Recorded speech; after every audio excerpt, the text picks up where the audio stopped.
Okay, so let's move on to Super Furry Animals and Fuzzy Logic. In the opening montage, you heard Hometown Unicorn, and now you're going to hear Something for the Weekend.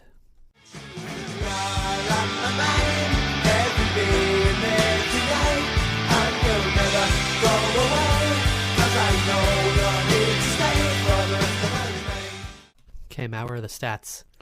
Fuzzy Logic by Super Furry Animals comes in at number 575 in the 1990s on Best Ever Albums, number 67 in 1996, number 3,403 of all time. Excuse me, it's Super Furry Animals' third highest rated album on Best Ever Albums, behind 1997's Radiator and 2001's Rings Around the World. Fuzzy Logic did not make Rolling Stone's list, and Super Furry Animals ranked number 696 of overall artists on Best Ever Albums.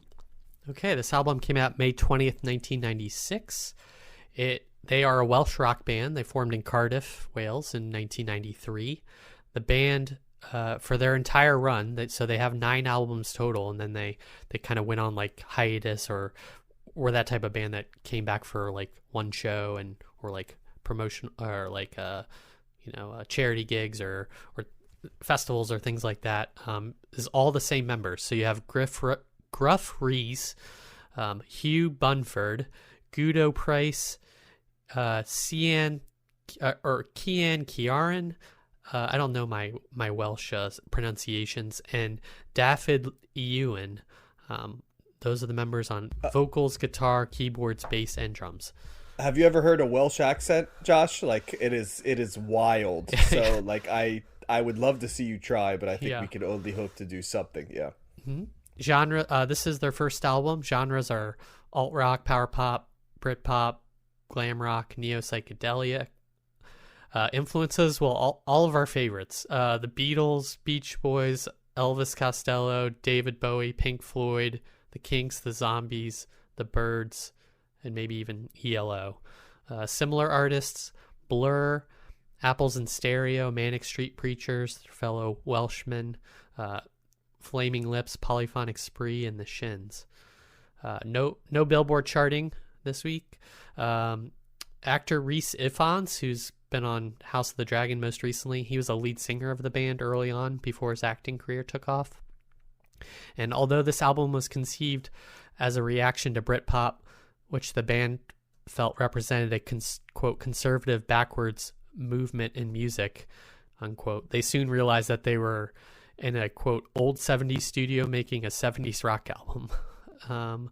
The album covers a montage of photos of Welsh-born drug smuggler Howard Marks, the subject of the song Hangin' with Howard Marks. The band are considered to be part of the renaissance of Welsh culture. Well, Welsh culture, that's hard to say, which emerged in the 1990s. Other Welsh bands are Manic Street Preachers, Stereophonics, Catatonia, and Gorky Zygotic Minchi. Only new Manic Street Preachers on that list. And that's all I've got for them. My question for you, John, is you've been well documented on your feelings about power pop. So does Super Furry Animals transcend or rise above that general designation? Yeah, I don't know if I have like a definitive take on power pop, because some of it I really like, right? And then some I find disposable, right? And it really, power pop is one of those genres that it all comes down to the things like, how do I feel about the singer's voice? How do I feel about the chorus? How do I feel about the tone and the production, right? So there's little variations within it, right? That I mean, famously, one of my favorite bands is REM, that has like plenty of power pop, right? Like the Smiths, Big Star, these are all bands that I really... Gin Blossoms, which I talked about liking, in the 90s. These are all power pop bands. I was digging this album, guys. I really did. It had some 70s production on it, which every time we get like sort of a throwback 70s production album, I'm reminded that the best production is 70s production. Going back to the 70s, I was saying that. I'm like, wow, I really love the 70s production compared to the 60s production, right? And if we're talking about the edgier stuff, right? I'm not talking like, the AOR and stuff, which was the beginning of this like super clean production. But then we went to the 80s. I'm like, oh, I really like the 70s production better. And now the more when people delve into that, the more I realize it's my preferred production style, where, you know, stuff gets kicked up and back depending on songs, and there's variations of where stuff is at its basic, right? That's how I would describe it. There's more to it, and I can go into it, but this is not the album review to do that.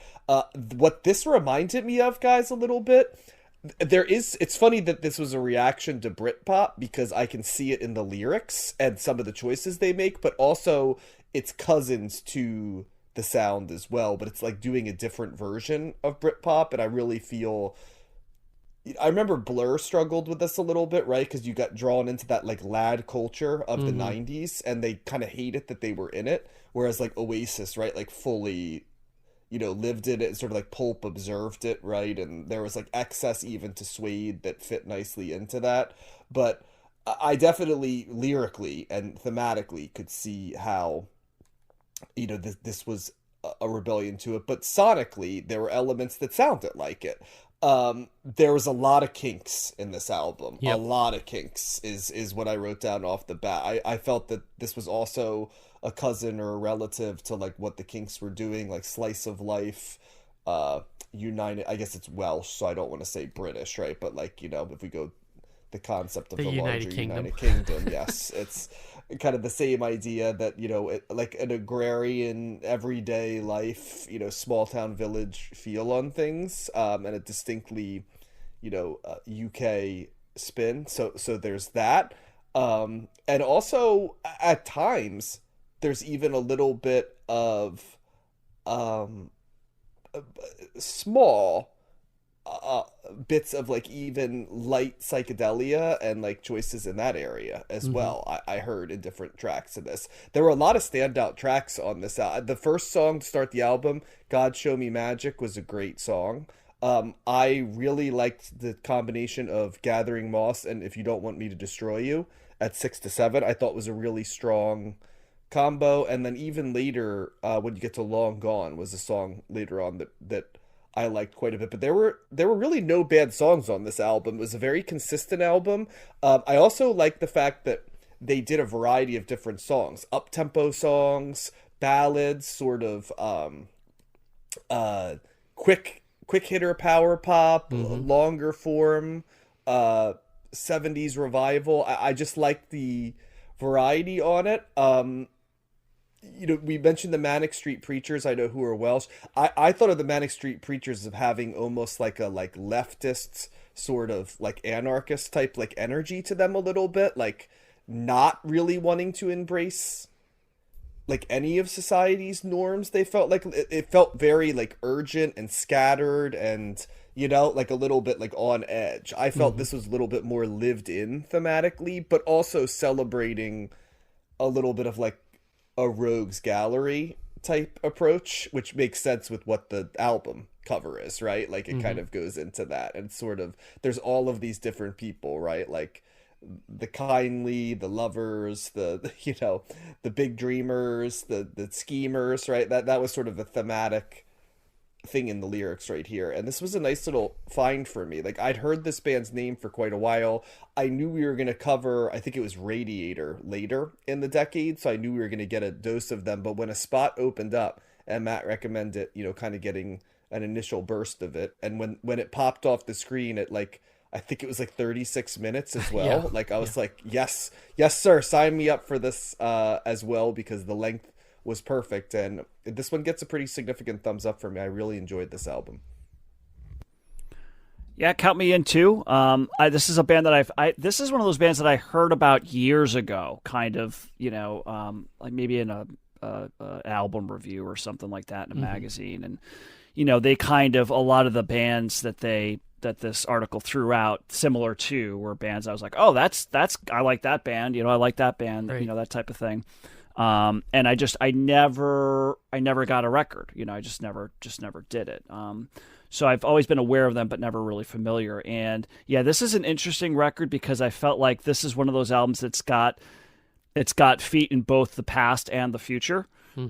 There's a lot of 70s and 60s stuff happening here. I mean, first of all, that came out was glam, right? Yep. This is very Bowie, T-Rex, kind of, glam era Bowie, kind of stuff here. But then I also heard, kind of the 60s. That definitely, John, you said a little bit of psychedelia. I heard quite a bit of it. Throughout a number of songs.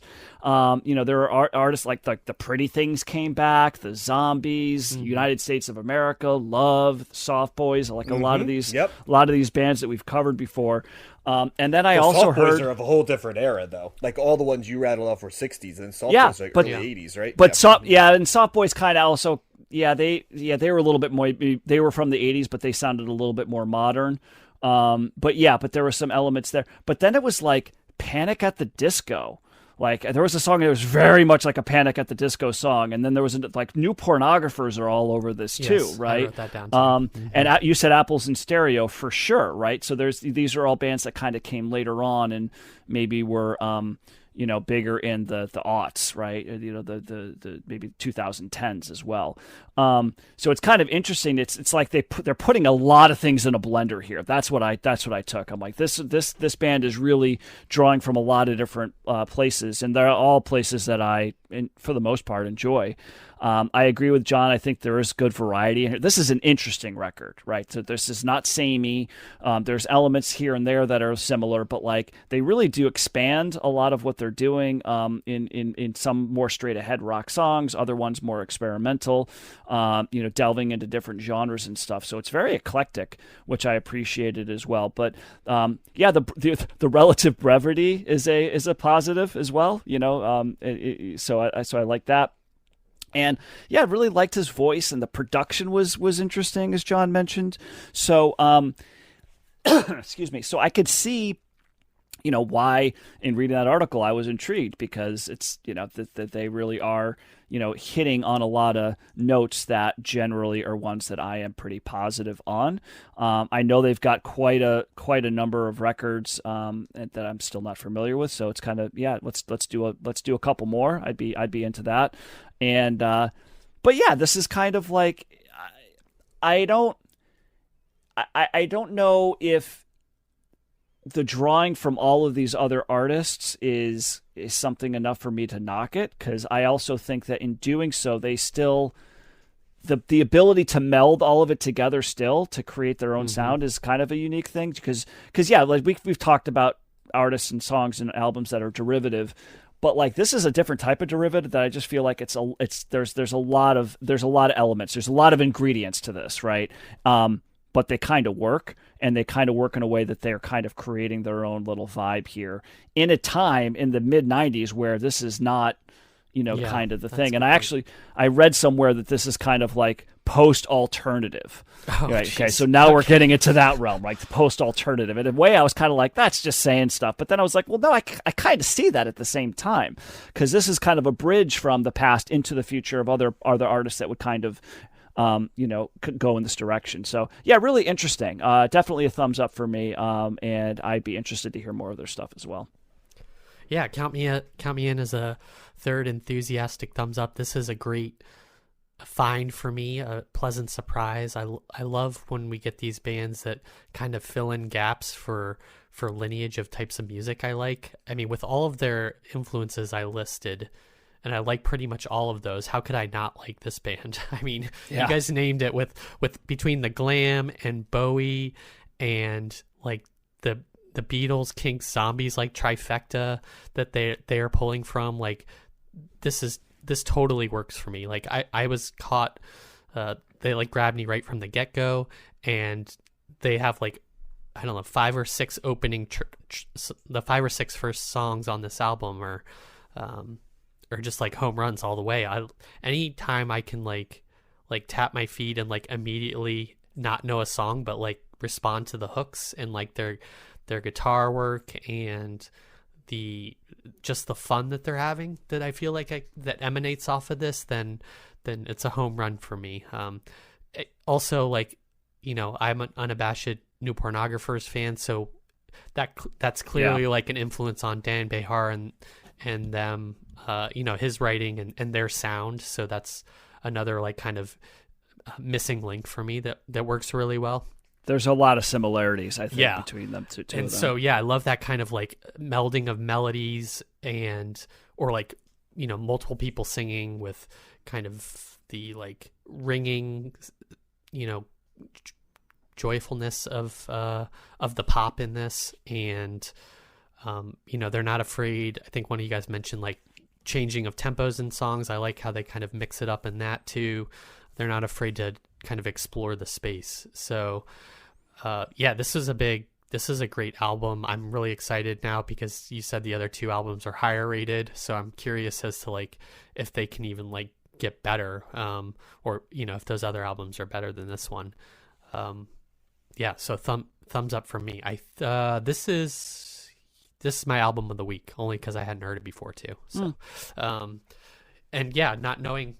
always not knowing a band at all. Not even one of those bands that I heard by name, just like out of the blue is always fun. So thumbs up.